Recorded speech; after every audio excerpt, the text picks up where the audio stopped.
Yesterday, I wrote an article on SI.com, plugging my website, si.com/NFL/49ers, asking, is Brock Purdy a top-tier quarterback? Posted it on Twitter, and one person replied, be careful. Look at how Jimmy Garoppolo fell apart with the Raiders, and keep in mind that the 49ers have a very quarterback-friendly system. Brock Purdy is 17-4 as a starter. He's had one of the best starts to a career of all time for a quarterback. Does Jimmy Garoppolo's career arc, should it give the 49ers any pause, or should they just go all in with Brock Purdy? Well, they are going to go all in with Brock Purdy, but what we've already said is they should have someone in the backup role who's good. Yeah. But the question is, because Jimmy couldn't function at all really outside of that system, does that mean that really Brock Purdy is sort of Jimmy too? And if you took him out of that system, he wouldn't be as good. Well, if you took him out of that system, he wouldn't be as good. If you took Joe Montana out of that system, he wouldn't be as good. I've told you, the Raiders, Bill Walsh was talking to Al Davis about trading Joe. I think Joe must know this. I know it for a fact.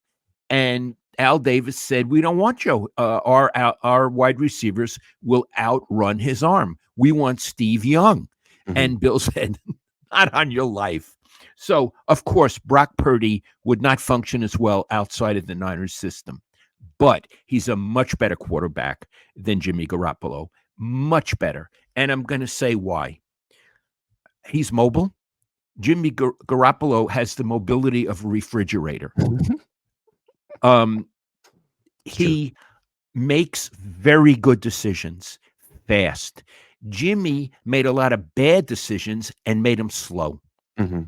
He oftentimes was a one-read quarterback. And Brock Purdy is a three-read quarterback, one of the best I've ever seen. So what I'm saying is, if you put him on another team, but emphasized what he could do well, he would succeed at most teams in the league. Jimmy, if you emphasized what he did well, would not do well. Plus, Jimmy's through. Jimmy, when he came to the Niners, he was better than he is now. Jimmy is on the verge, really, of being out of the league. Mm-hmm. Yeah, he's a backup on the Rams with no shot of playing. He's just holding a clipboard now. He's not even competing. Right. And that happened fast. Player. It wasn't even a year and a half ago that he was starting for the 49ers after Trey Lance went down and winning games and putting up relatively good numbers, although we all knew that Jimmy Garoppolo wasn't as good as his numbers and his record. But it's interesting. Remember, the Jimmy Garoppolo arc, when he first came here, he took over a team that was 1-10. He won 5 games in a row. Everyone thought he was like working miracles, even though when you watched him, it seemed like he was limited. He was 18-3 at one point.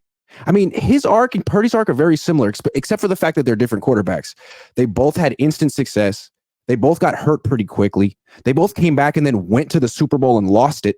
And then we know what happened to Jimmy Garoppolo after that. He kind of got figured out.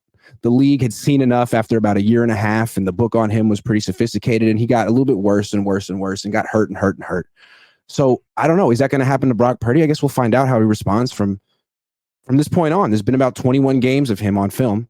We'll see what NFL defensive coordinators can do. I mean, they did a pretty good job against him in the playoffs. They didn't make him look bad, but he wasn't dominant. And one of the things they did is they played man-to-man defense against him. Yes, which is a better option because against zone coverage, he can sort of anticipate the openings and throw to spots, and he's good at that. But against man-to-man coverage, you kind of have to fit the ball into tight areas, and maybe arm talent comes into play a little bit more than that. So we're going to learn.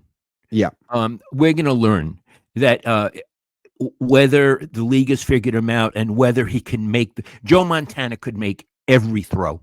He could put it exactly where you wanted it. And we're going to see if Purdy can or can't. My guess is he can. But what I like what you're doing is you're raising not a problem, but a question. Yeah. And it's fair to raise the question. And I think what's going in the 49ers' favor is that they have a whole nother season to gain evidence. Yet, they don't say what you said again. The first part, I couldn't. Okay. They have this upcoming season to gain the evidence they need. Am I falling apart? You're okay now. They have the upcoming season to gain the evidence they need. They don't have to extend him now. With Jimmy Garoppolo, they had to extend him after his 7th start. Didn't have a choice. They traded for him knowing he was going to be a free agent. He won 5 starts. They were in a tough spot. With Brock, they can wait. And if they feel like they don't have the information after this year, they could make him play on the 4th year of his rookie deal. They could franchise tag him after that. They could take as long as they want, theoretically. And they need to be absolutely 100% positive that he's special before they give him all that money. And they can. Yeah, and I hope they will. Iggy, do you consider him an elite quarterback in the league? Because I want to say I do. No, I would say he's right. Like if there were tiers of quarterback and tier 1 is elite, I'd put him in tier 2, which is very good. Who would you put above him? I would put Mahomes, Allen, Burrow, Lamar, Stafford, Stroud, and Rodgers. Those 7. And the guy on the Chargers, he would be 8. So there are 8. He hasn't won a lot, but it's not necessarily his fault. Okay, so forget the guy on the Chargers, but I think he's really good. He is. I mean, so you're saying if you had a top 10, Purdy might sneak in at the bottom of the top 10. I would agree with that. But you're saying really it's about the top 7 that's elite. I think so. But look, he's still relatively young in his career. He does have limitations that I don't think the guys in the elite tier have, but maybe he'll prove me wrong this year. Okay. All right. Yeah. So one of the interesting things going forward into next season is it's really a test of, among other things, of Purdy. How good is this guy? My gut feeling is he's going to come out of it as in the top 7 or the 8th of the top 7. And you're saying I'd like to wait and see. Yeah, I would like to wait and see because the playoff performances were instructive. He wasn't dominant. He wasn't bad. And the Jimmy Garoppolo career arc can't get out of my head. He was great at first, and teams kind of figured him out. Is that going to happen to Brock Purdy? Because although he's different than Jimmy, he does have limitations. I agree.